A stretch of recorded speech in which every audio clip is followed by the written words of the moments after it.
What would you do if the person you loved most in the world suddenly stopped trusting you?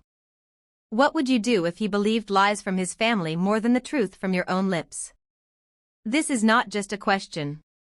This is the story of my life. I want to share it with you because maybe you feel alone, too. Maybe you are carrying pain inside your chest that no one else can see.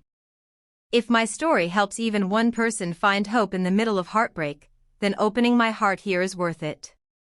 My name is Sarah. I am 27 years old. I live in Manchester, in a small flat not far from the city. Today I want to tell you what happened when my husband chose to listen to his sister's lies instead of my words, and how that moment broke me, but also how it became the beginning of a new kind of strength. I hope you will stay with me until the end. Meeting Jason. I met Jason when I was 23 years old. At that time, life was ordinary but not empty. I worked in a little shop that sold gifts, books, and home decorations. It wasn't glamorous, but I liked arranging things neatly on shelves and chatting with customers. One afternoon, Jason walked in. He wanted to buy something for his mother's birthday. He stood in front of a display of scarves, holding one with blue flowers. His dark hair was slightly messy, like he had run his hands through it too many times.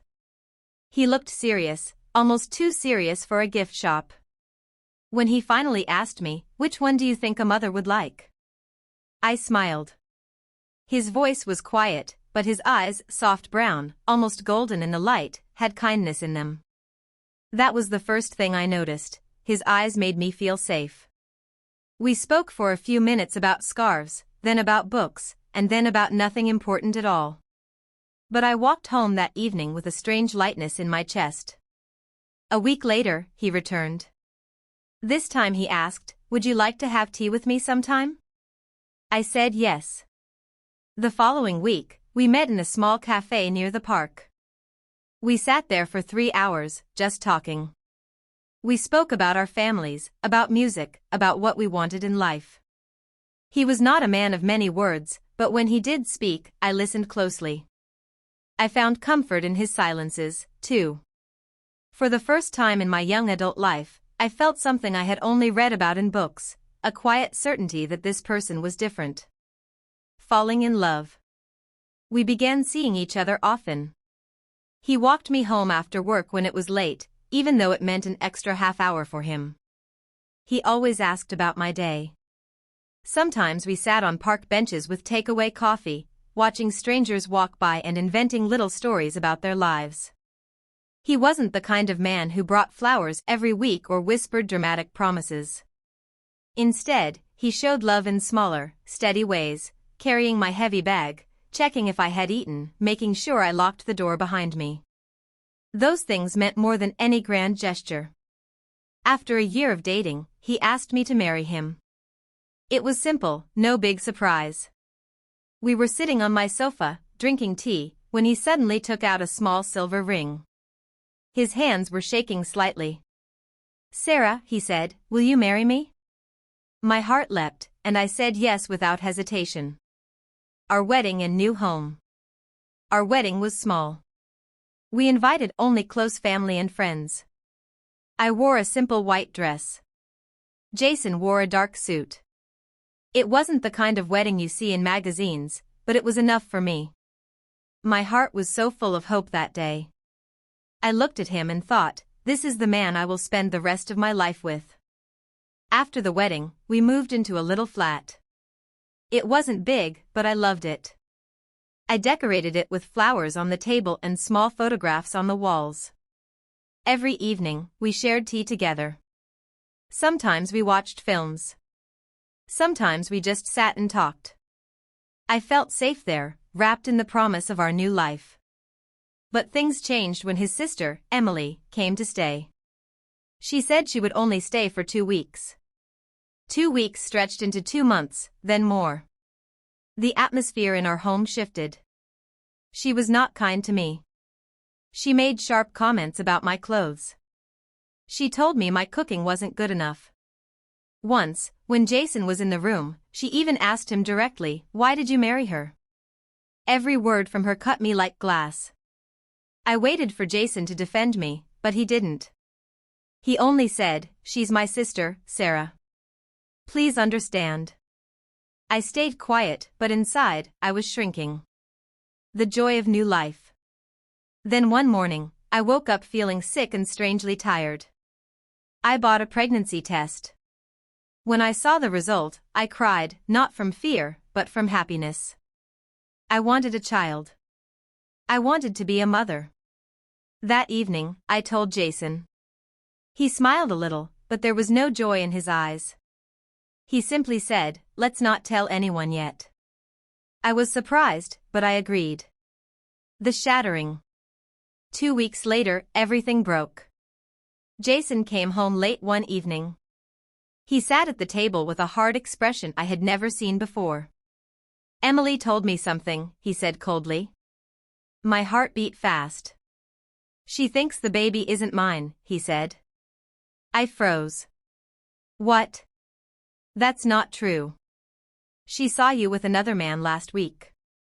I remembered it had been raining, and my coworker gave me a lift. That was all. Nothing more. But Jason didn't believe me. "You didn't tell me everything," he said. I pleaded. "Jason, please. I would never lie to you. This baby is yours." But his eyes were filled with doubt. That night, he slept on the couch. The next morning, he left early without saying goodbye. The silence in the flat was louder than any argument. Days turned into weeks. Jason grew more distant. He spoke less. He looked at me as if I were a stranger. I cried quietly at night, my hands on my stomach, whispering to my unborn baby, "I will protect you. Even if it's only us, I will take care of you." Jason's sister kept whispering poison in his ear. I could see the doubt in his face. One evening, Jason packed a bag. He said, "I need time. I'll stay with Mom for a while." "Please don't go," I begged. "The baby needs you. I need you." But he walked out. I fell to the floor and sobbed until my body had no strength left. A flicker of strength. I told my mother what happened. She lived far away, but her voice carried strength across the phone line. "You are strong, Sarah. You will survive this. You are not alone. You have your baby." Her words were a small candle in the dark. I started going to doctor appointments alone. I watched other women holding hands with their partners in the waiting room while I sat by myself. It hurt deeply. But slowly, I began to move forward. I made baby gift baskets in my flat, little collections of toys, ribbons, and clothes. My neighbor, Mrs. Brown, noticed one and asked if she could buy it for her niece. She gave me £10. That small note of money was more than payment, it was hope. Mrs. Brown, an unexpected angel. Mrs. Brown became like family. She often came over, helped me tie ribbons, brought soup or fruit.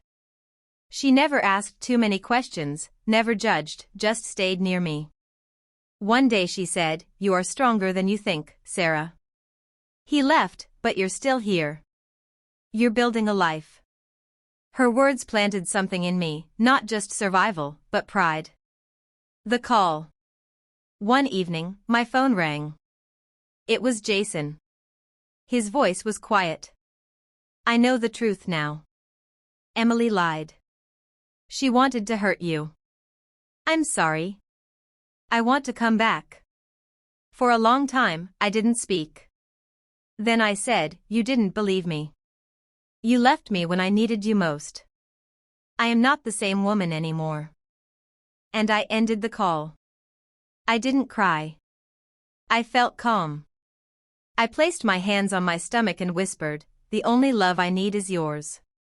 That night, I slept peacefully for the first time in weeks. Sophie. When labor came, it was sharp and frightening. I had no hand to hold. But hours later, I heard the cry of my daughter. A small, strong cry that filled the room with life. They placed her in my arms. She was tiny, soft, and perfect. Her fingers wrapped around mine. Tears fell from my eyes, but this time they were not from sorrow. "Hello, my love," I whispered. "You are my light." I named her Sophie. She was the reason I kept breathing. Building a new life. Life with Sophie was hard but beautiful. I rocked her in one arm while making baskets with the other. I worked when she slept, often late into the night. Money was tight, but slowly my little business grew. People bought baskets. They said they made them smile. Each order was like a piece of my broken heart being stitched together. Jason came back into our lives as a visitor. He saw Sophie. He cried. He asked for another chance. But I said no. Calmly. Firmly. You left me when I needed you. I cannot go back. And for the first time, I felt free. Growth and community. With Mrs. Brown's encouragement, I joined community markets. I sold baskets.